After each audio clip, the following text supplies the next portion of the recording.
Hi folks, so I'm trying to sneak in a ride here just between two storms. We had a little bit of snow yesterday and we're expecting snow and ice and rain tomorrow. So I don't really have a real big plan and I'm recording this, but you may never see it. Mostly I'm going to try to go out and do more than an hour, obviously, because that's when in the previous revisions of the software the problems had started, at least for me, recording power and heart rate and things like that. So not a terrible day, not a great day. Again, we're between two storms here, and I don't know how much more riding I'm going to get in if we actually do get accumulating snow outside. So I'm going to take off. I'm probably going to use a route, although I'm probably also going to deviate from that several times, so I'm not sure how the software is going to react to any kind of extreme deviations that I might make.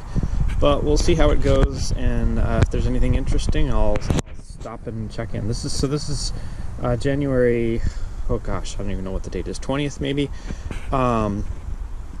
It is the Saturday, a week following the software release. I believe it was released to everyone. The ATG got it about 10 days ago, and everybody else got it, I believe, on Thursday. So, see how this goes.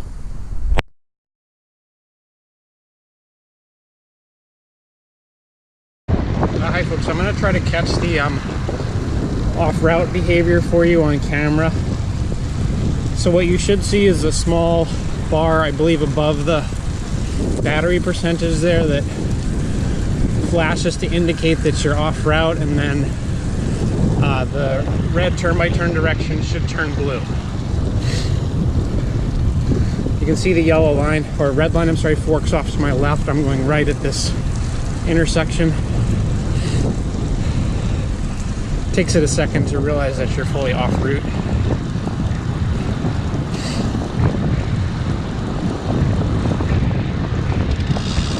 Yeah, see, there it goes. So there's the yellow bar and there's the blue rerouting.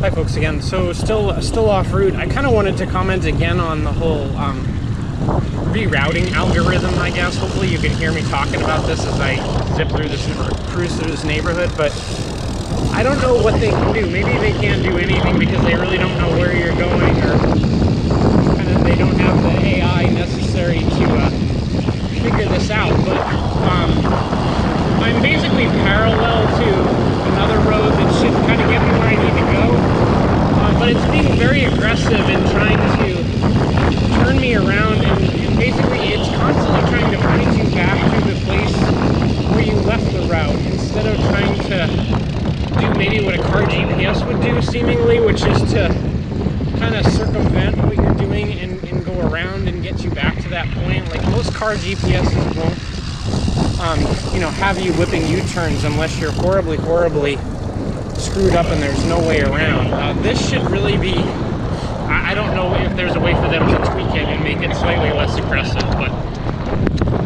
that's just my comment. I've commented on this before, that I think it's way too aggressive and it doesn't give, I guess, the rider,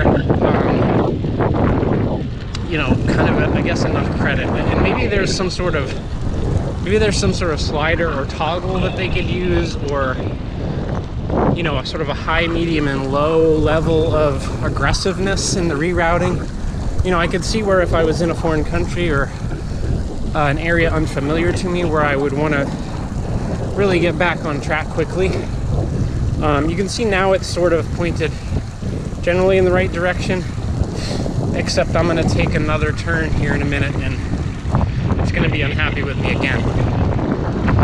But maybe some sort of sensitivity toggle to say, or even some sort of like home area, like if it knows you're reasonably close to home within a certain radius, to just not be so aggressive about how it reroutes.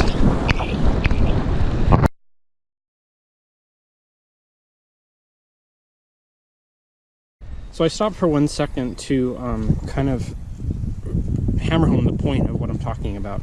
So I've zoomed in on the map, so it's not going to be Let me try to take off my gloves so I can do this better. It's not going to be immediately obvious to you, but I think if I double tap and zoom out, so you can see where the route is for me. To connect back to the route is that red line there. The blue line behind me is the suggested route. So what it's asking me to do is come up to this little triangle right in front of me, right there, and turn around, which is kind of silly. And I don't think a GPS would ever do this knowing, a car GPS would ever do this knowing what's in front of it, because all I need to do is at that little triangle, take a left, and you can see I'm going to follow that road, and it's eventually going to hook up with the route that I was supposed to be on. So I'm not sure what the algorithm is that they're using to try to determine this stuff, but I do think it could use a tweak to be, I don't know what the word for it is, but it's just way too aggressive in returning you to the exact point that you left the route, instead of giving you a little discretion, I guess is the best word I can use, to find your way back. And again, I guess if I was in a place very unfamiliar to me, I probably wouldn't be trying to pull this off, and I probably wouldn't be this far off a route, so maybe there's not really anything that can be done. But it's a little frustrating that it can't figure out that the shortest distance between 2 points to get back to the route is that path there, instead of going all the way back to where I left.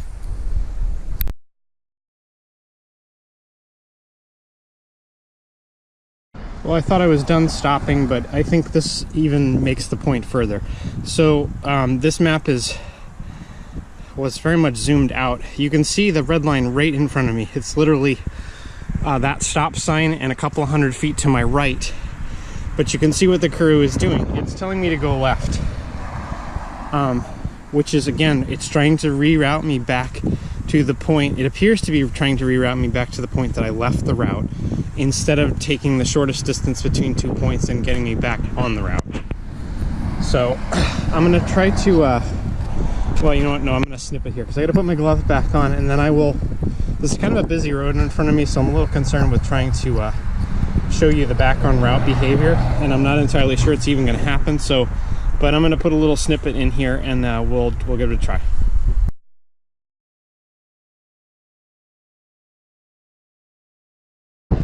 Alright, so hopefully this works. We're back, what I feel is on course. We're about to merge back with the course.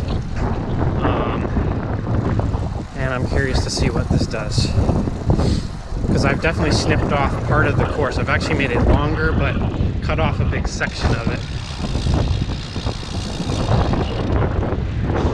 Yep, there it goes. So we're back on, and I'm going to turn off the GoPro.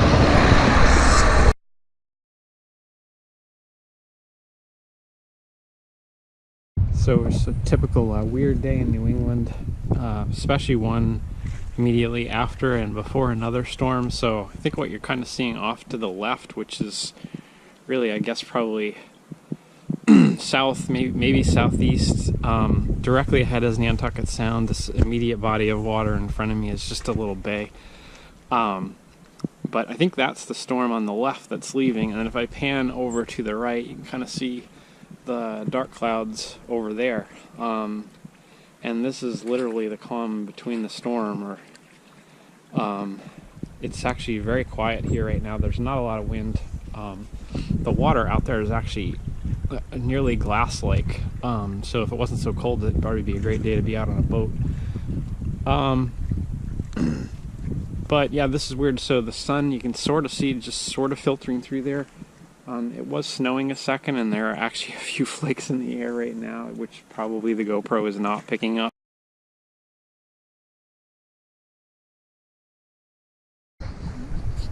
Well, we may not get much more video, folks. For some reason, the GoPro just shut itself off again. But anyway, typical weird day here before a storm.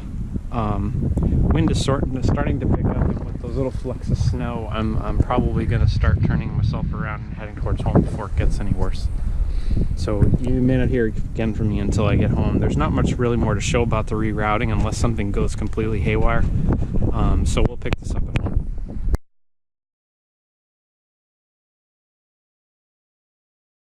Probably the last update, folks. So I wanted to just point out that the routing is still screwed up. You can see the red route in front of me, and I should be making a right-hand turn up here, except that the Karoo is telling me to go 7/10 of a mile down the road and take a left. So it appears, even though it knows that I'm on the route based on the color coding of the turn signal, it's actually still trying to route me back to where I exited the route in the first place, where I made the first, I guess what it would consider to be wrong turn. So if I was to follow this, I would basically end up doing my loop twice. So hopefully they actually take a look at this video and maybe have an explanation for this, or can understand what's going on. But I guess I wasn't sure I was going to post this, and now I'm pretty sure I am, because this routing behavior is not correct. I am definitely back on my route. I mean, I did detour twice, but I'm back on it, and I should be taking a right up here and not going left.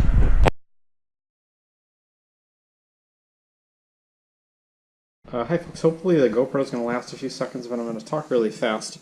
So the same problem exists that existed months and months ago, which is that if you miss the end of a route by even a few feet, in this case I would guess that I was within 50 feet of the end of route, the Karoo can't figure that out, and it basically it's now just trying to reroute me back to the start. I also don't understand what all these weird gray lines are. There's all these very weird gray lines. I don't know what it's trying to do. I'm going to lock the screen again and see if so this is also messed up. This is the historical elevation chart, and it's had these weird yellow lines on it for quite a while. I don't know if it's trying to display some sort of average or what it's doing, but it's also wildly inaccurate because I started the ride and ended the ride at exactly the same place. I did have some problems a few minutes ago with it losing the GPS signal, so I'm guessing there's going to be some weird bumps and jumps in the GPS path. Everything else mostly looks okay, although I'm stopped now, so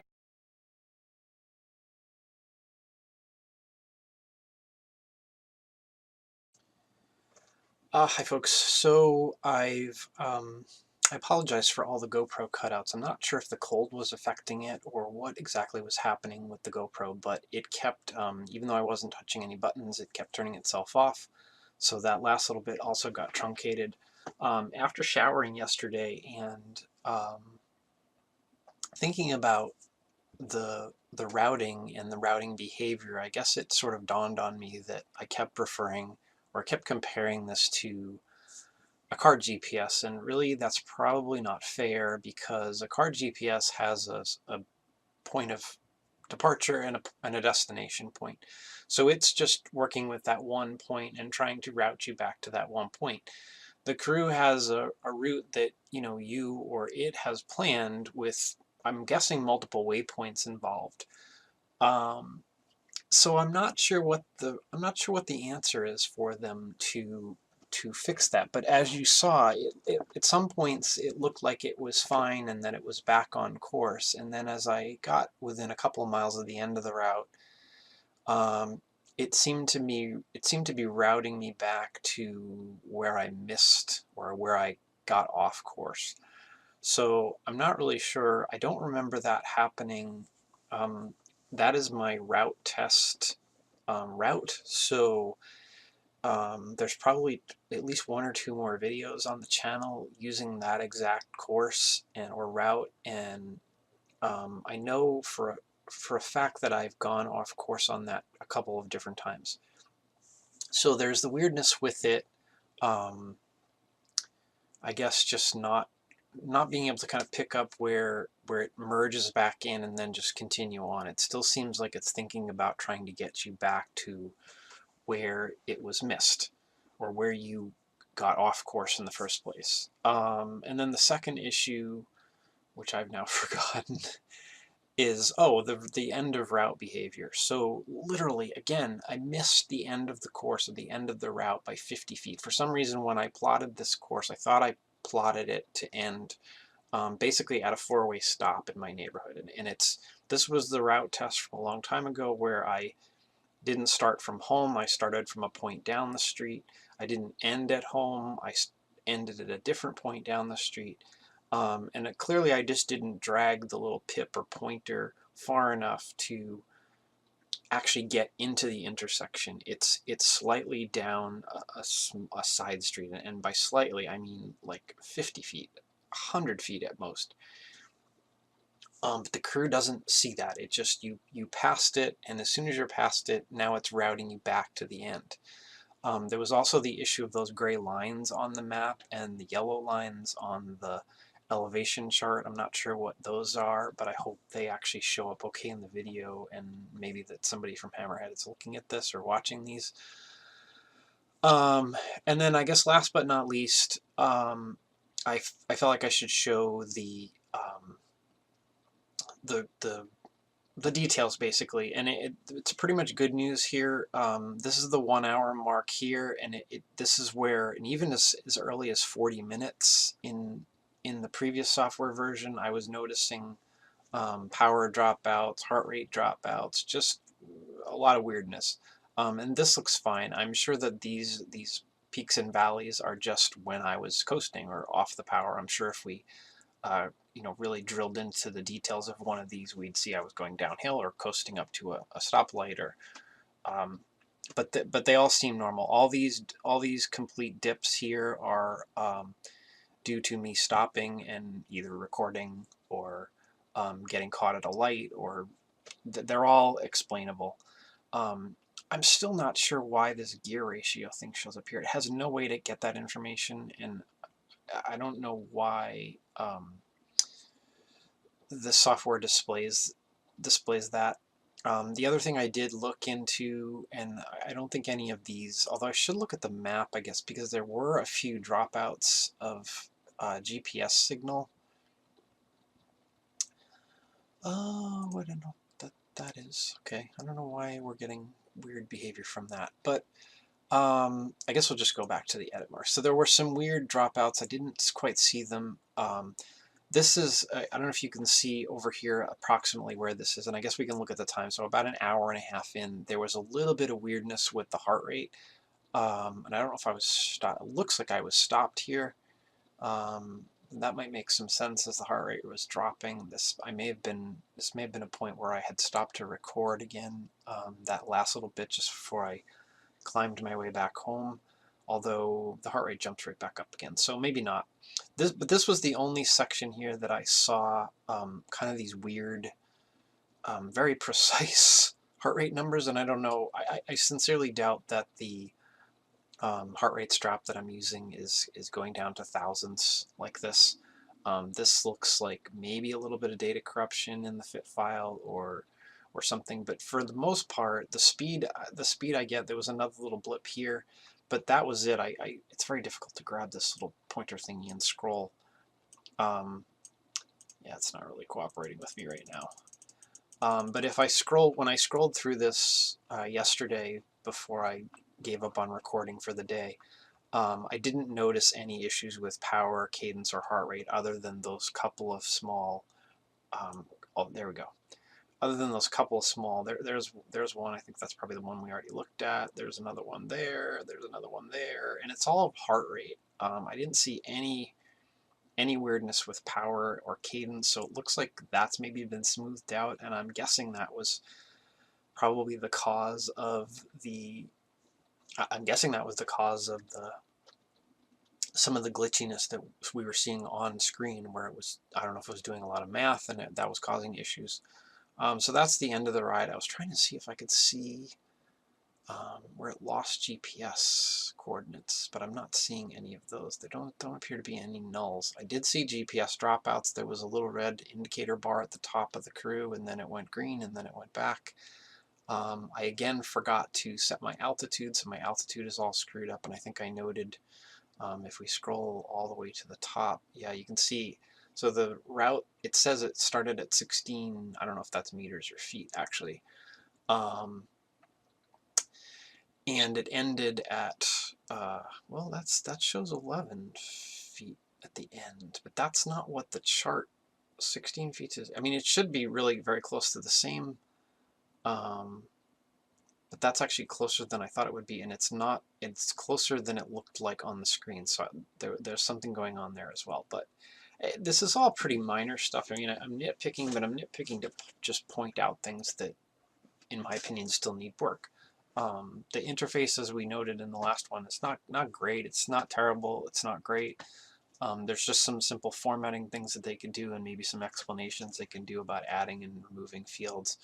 Some more flexibility in those screens would be nice. I've had a few people complain to me that they can't really set up their pages the way they used to because it doesn't allow for a certain combination of large and small fields anymore. So hopefully they're hearing all this feedback and doing something about it. Temperature is 2, so this must be recording in or displaying in Celsius, which that's about right. It never actually dropped below freezing while I was out, but it wasn't very nice out either. You could see, I think it's when I was reviewing the video a little bit, especially when I was down by the water there recording, you could actually see some snowflakes in the air, and that actually got a little bit worse as I was riding. Practically as soon as I stopped that recording bit and got a little further down the road, I could actually hear snow and sleet kind of banging off my helmet. So this has gone on quite long enough. If you've gotten this far, thanks for watching.